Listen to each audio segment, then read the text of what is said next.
Edward G. Robinson, Joan Bennett, and Dan Duryea in The Woman in the Window. Ladies and gentlemen, your guest producer, Mr. Mark Hellinger.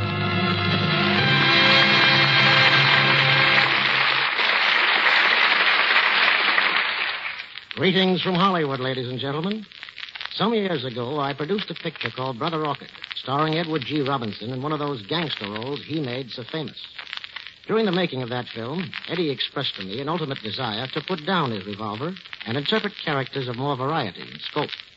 Well, he has such a role tonight. He's the quiet and scholarly professor in the unusual drama, The Woman in the Window, from International Studios, producers of Tomorrow is Forever. Not for very long, however, does he lead the calm, scholastic life, because we throw across his path a strange but fascinating woman, then add a homicidal maniac who precipitates a murder, and bring you a most exciting melodrama, one of Hollywood's greatest successes of 1945. Co-starred in our cast, from one of the theater's oldest, most respected families, is Joan Bennett. Also, Dan Duryea, who has hurried west from his native New York City to be with us in tonight's play. Now, from coast to coast, the curtain rises on The Woman in the Window, starring Edward G. Robinson as Professor Wanley, Joan Bennett as Alice Reed, and Dan Duryea as Height.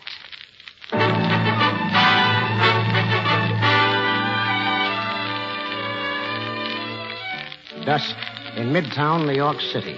A scorching July day has ended, and now, before the evening rush to theaters, the streets are almost empty.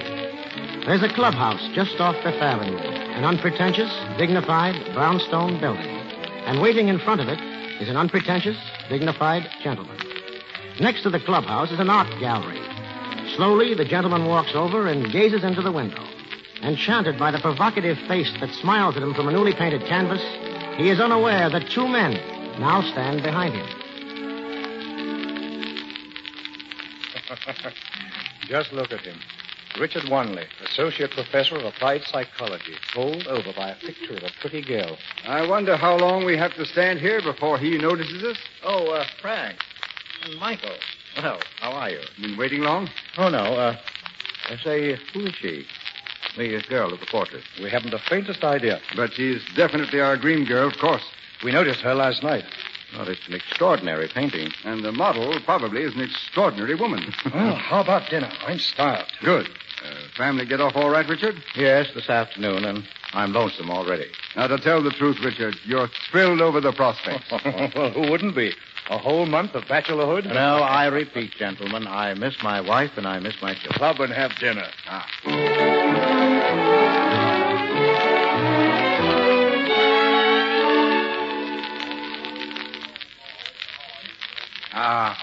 Now that's what I call a meal. Well, what's on the program now? I suggest a drink, a cigar, and a good old talk fest right here in the club. Are you out of your mind? Frank, what about the Stork Club? That's more like it. Now, what's gotten into you tonight? The two of you. You're determined to show me the town, aren't you? Throw over the traces. Whoopee. We want to see you celebrate. It'll do you good.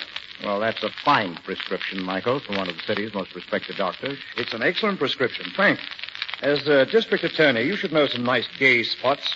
You know, some that your office may be thinking of closing up. Oh, now, look. We're three old crocs. That sort of shenanigans is not for us. Oh, so I'm an old crock, eh? Richard is absolutely right. It's a darn good thing, too. Men our age... Good thing? I didn't say it's a good thing. I rather doubt that it is for men of our age.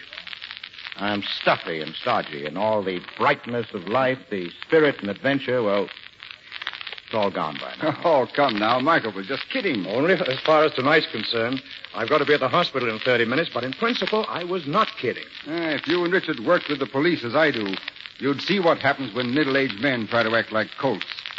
You'd know the tragedy starts out of the merest trifles. A casual impulse to do something daring, an idle flirtation. Youth can handle such things, but we... judging from that look you're giving me, Richard, I am treading on a tender spot. Oh, nonsense. If I'm giving you any look, it's simply one of academic disagreement. You see, with me, the flesh is still strong. It's the spirit that grows weaker by the hour. Yes, even if adventure should beckon to me. Even in the form of Well, of that most alluring woman in the window next door. I'm afraid all I do is clutch my coat a little tighter and run like the devil. Well, at least you could get her phone number for me first. Well, I'm sorry to break this up, but I'm on my way. Wait a second. You give me a lift. What about dinner tomorrow night? Excellent. Richard? Well, shall we say here, 7 o'clock? Good. Do you think it's safe to leave me here alone in my rebellious state of mind? That depends on your plans. A drink, glance at a book, and home in bed by 11 o'clock. Good night. Good night. Good night, Michael. See you tomorrow.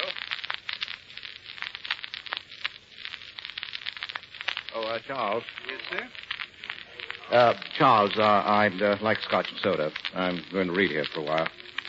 Will you be sure to remind me when it's 10:30? Yes, sir. You know, these absent-minded professors, sometimes I lose all track of time. I'll remind you, sir. 10:30.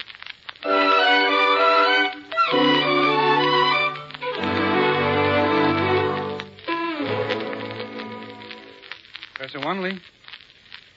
Professor Wanley? Charles.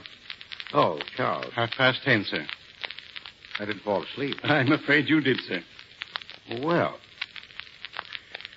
I better be getting on home. Shall I get your car, sir? No. I parked just next door in front of that art gallery. Well, good night, Professor. Good night, Charles.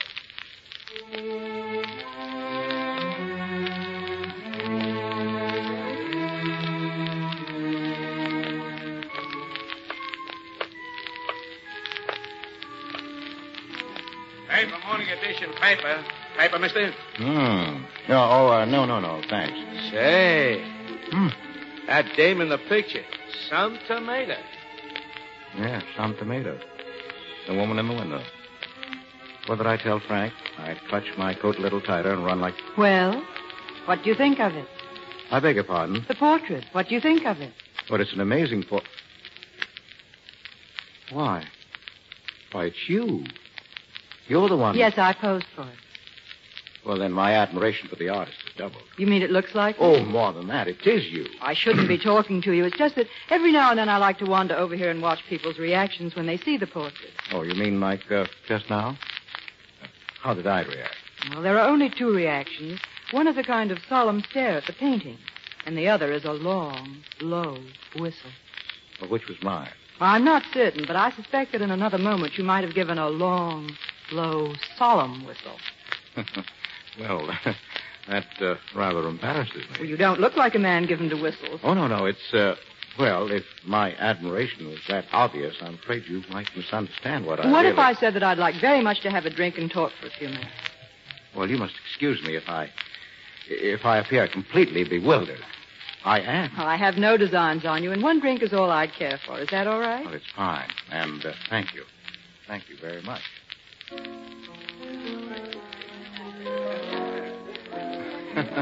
Well, what's so funny?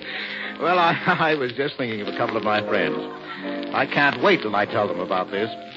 You see, they admired your portrait, too. I have a few other subjects that the same artist painted. Would you care to see them? Oh, very much. Then you can take me home. Well, it's a little late, isn't it? Besides, I recently was warned against the siren call of adventure at my age. Is this adventure? Oh, yes, it is. I should never have come here to have a drink with you. Never? No, but I think I'd like to see those other paintings very much.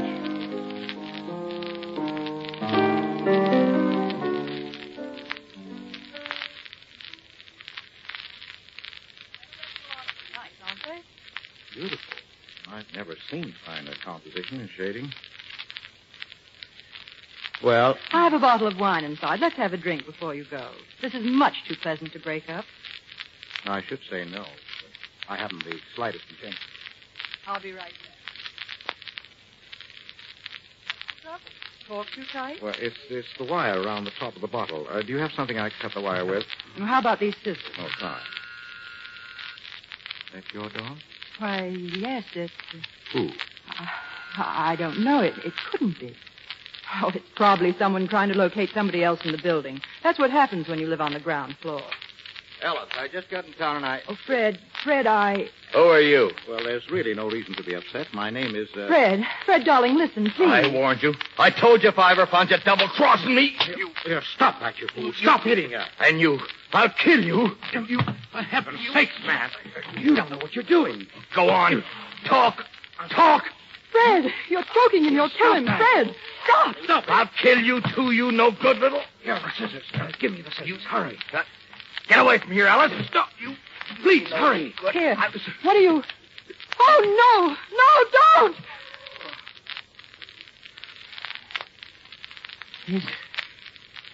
Is he...